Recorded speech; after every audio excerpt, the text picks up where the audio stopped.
آپ اگر پہلی 6 آیات ان کو غور سے دیکھیں اور پھر ان کا صوتی آہنگ دیکھیں اور لفظوں کا انتخاب دیکھیں کتنے زوردار انداز میں، جو کہ یہ صورت مکی ہے اور آپ جانتے ہیں کہ اہل مکہ اس بات کا ڈٹ کر انکار کرتے تھے کہ یہ کیسے ممکن ہے کہ دوبارہ ہمیں قبروں سے اٹھایا جائے گا اور ہڈیوں کو گوشت پہنایا جائے گا اور پھر ہمیں رب کے حضور کھڑا کیا جائے گا اور اپنے کیے ہوئے اعمال کا جواب دینا ہوگا۔ وہ کہتے ہیں یہ بات ماننے میں نہیں آتی۔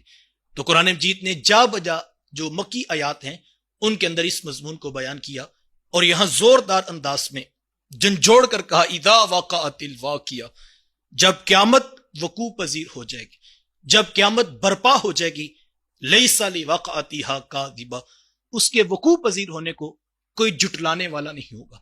جب وہ آنکھوں سے دیکھے گا قیامت برپا ہوگی ہے، کاذبہ اس وقت کوئی جھٹلانے والا، انکار کرنے والا نہیں ہوگا۔ ہر کسی کو اپنی آنکھوں کے ساتھ قیامت کا منظر جو ہے وہ نظر آئے گا۔ خافضۃ الرافیہ، کسی کو پست کر دے گی اور کسی کو یہ بلند کر دے گی۔ اذا رجت الارض رجا، جب زمین تھر تھر کانپے گی۔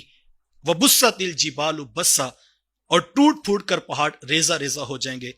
فکانت ہباء منبثا، اور پھر جس طرح غبار اڑتا ہے اس طرح پہاڑ اڑتے ہوئے دکھائی دیں گے۔ زوردار انداز میں قرآن مجید نے سورۃ الواقعہ کے آغاز میں قیامت کے بپا ہونے کو بیان کیا ہے، اور یہ مضمون سورۃ التکویر کے اندر اس سے بھی زیادہ زوردار انداز میں قرآن مجید نے بیان کیا۔ اذا الشمس کورت، جب سورج لپیٹ لیا جائے گا۔ وَإِذَا النُّجُومُ انْكَدَرَتْ، جب ستارے بکھر جائیں گے۔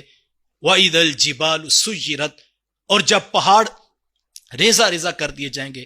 وَإِذَا الْعِشَارُ عُطِّلَتْ، اور جب 10 ماہ کی گابن اونٹنیاں چھٹتی جائیں گی۔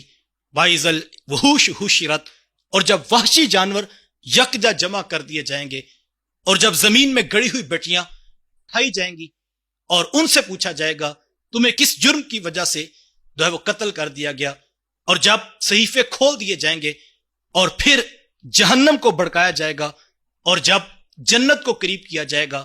علمت نفس ما احضرت، ہر جان دیکھ لے گی کہ وہ آج کیا لے کر آیا ہے۔ اسی مضمون کو سورہ انفطار کے اندر ایک اور لفظوں کے زوردار صوتی آہنگ کے ساتھ بیان کیا۔ اذا السماء انفطرت واذا الكواكب انتثرت واذا البحار فجرت واذا القبور بعثرت علمت نفس ما قدمت واخرت، کہا کہ جب آسمان پھٹ جائے گا، جب پہاڑ بکھر جائیں گے، جس وقت زمین لپیٹ دی جائے گی، اس وقت علمت نفس ما قدمت واخرت، ہر جان یہ دیکھ لے گی کہ اس نے پیچھے کیا چھوڑا ہے اور وہ آگے کیا لے کر آیا۔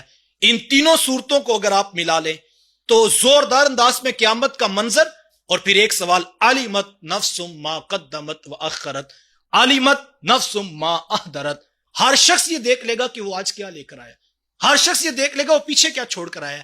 اسی مضمون کو ایک اور جگہ پر سورۃ الحج کے آغاز میں بیان کیا گیا۔ یا ایھا الناس اتقوا ربکم ان زلزلۃ الساعۃ شیء عظیم، اے لوگو اللہ سے ڈرو، اپنے پروردگار سے ڈرو۔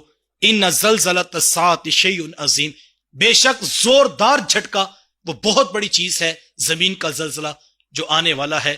یوم ترونھا تذہل کل مرضعۃ عما ارضعت وتضع کل ذات حمل حملها وترى الناس سکارى وما هم بسکارى ولکن عذاب اللہ شدید، کہا ہے مخاطب تو دیکھے گا کہ ہر کوئی بھاگ رہا ہے اور دودھ پیتے بچے کو ماں چھوڑ کے دوڑ رہی ہے، وہ اتنا سخت دن ہوگا۔ وَتَرَى النَّاسَ سُكَارَى، کہ تو دیکھے گا لوگوں کے کہ لوگ جو ہے وہ نشے کی حالت میں ہیں۔ وَمَا هُمْ بِسُكَارَى، وہ نشے میں نہیں ہوں گے۔ وَلَكِنَّ عَذَابَ اللَّهِ شَدِيد، لیکن اللہ کا شدید عذاب ہے جس نے ان کو گھیر رکھا ہوگا۔ سورۃ العبسہ میں اسی مضمون کو پھر بیان کیا۔ یوم یفر المرء من اخیہ وامہ وابیہ وصاحبتہ وبنیہ، وہ ایسا زوردار دن ہوگا، وہ اتنا سخت دن ہوگا کہ جس وقت باپ بیٹے سے اور بیٹا باپ سے بھاگ رہا ہوگا، ماں بیٹے سے اور بیٹا ماں سے بھاگ رہا ہوگا۔ الاخلاء یومئذ بعضهم لبعض عدو، اس دن گوڑے دوست ایک دوسرے کے دشمن بن جائیں گے، اور وہ بڑا سخت دن ہوگا جب زمین کو ایک جھٹکا دیا جائے گا.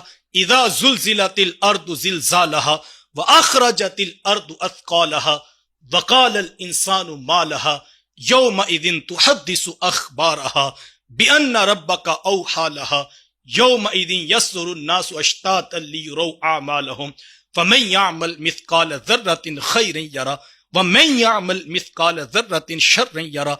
سارا مضمون بیان کر کے کیا کہا؟ ہر جان دیکھ لے گی، جس نے رائی کے دانے کے برابر اچھا عمل کیا ہوگا وہ اس کی آنکھوں کے سامنے ہوگا، جس نے رائی کے دانے کے برابر گناہ کیا ہوگا کل اس کے سامنے تشت از بام کر دیا جائے گا.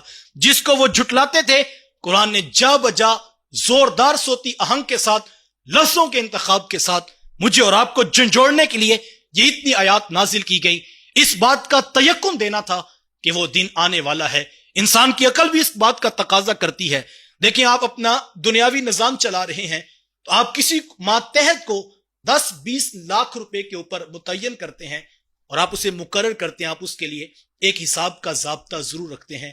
کبھی ایسے نہیں ہوا کہ آپ نے کسی کو کوئی چیز دے دی ہو اور پھر اس کے بعد کھلی چھٹی دے دی ہو. آپ اس کو کوئی نعمت دیتے ہیں، کوئی چیز دیتے ہیں، کوئی سہولت دیتے ہیں، آپ مہینے کے بعد، سال کے بعد اس کا ریٹرن حساب و کتاب کرنا جانتے ہیں. آپ ایک ملازم رکھتے ہیں، آپ اس کا بھی شیڈول بناتے ہیں. اتوار کی چھٹی ہوگی، 8 گھنٹے کی ڈیوٹی ہوگی، اتنے ٹائم آر پورے کرنے ہیں، اتنی تنخواہ ملے گی. کوتاہی ہوگی یہ سزا دی جائے گی. انسانی عقل تقاضا کرتی ہے کہ جس رب نے اتنا کچھ دیا انسان کو، هو الذی خلق لکم ما فی الارض جمیعا، زمین میں جو کچھ ہے انسان وہ ہم نے تیرے لیے بنایا ہے. جس نے اتنا کچھ دیا ہے، انسان کی عقل تقاضا کرتی ہے کہ کل ایک یوم حساب ہو اور اس کے اندر بندوں کو کھڑا کیا جائے اور ان سے پوچھا جائے کہ تم زندگیاں کیسے گزار کے آئے ہو. وہ بڑا کڑا دن ہوگا، وہ بڑا سخت دن ہوگا. اتنا سخت دن کہ حضور علیہ السلام نے ارشاد فرمایا کہ لوگ قبروں سے برہنہ اٹھائے جائیں گے. تو ام المومنین حضرت عائشہ صدیقہ رضی اللہ تعالیٰ عنہ عرض کرتی ہیں کہ حضور جب لوگ برہنہ قبروں سے اٹھائے جائیں گے تو کیا ہمیں ایک دوسرے سے حیا نہیں آئے گی؟ تو حضور میں عائشہ معاملہ اس سے بھی زیادہ سخت ہے، معاملہ تو اتنا سخت ہے. عائشہ اس دن کسی کو ہوش ہوا تو پھر حیا آئے گی. اتنا سخت دن جب کلیجے منہ کو آ رہے ہوں گے اور کوئی پرسان حال نہیں ہوگا. اس کو زوردار انداز میں سورۃ الواقعہ کے آغاز میں بیان کیا. لفظوں کا انتخاب، صوتی آہنگ، اور پھر اس کے ساتھ آپ دیکھیں کتنے زوردار انداز میں اس کو بیان کیا. اذا وقعت الواقعہ، جب قیامت برپا ہو جائے گی، لیس لوقعتها کاذبہ، اس کے وقوع پذیر ہونے پر کوئی اس کو جھٹلانے والا نہیں ہوگا.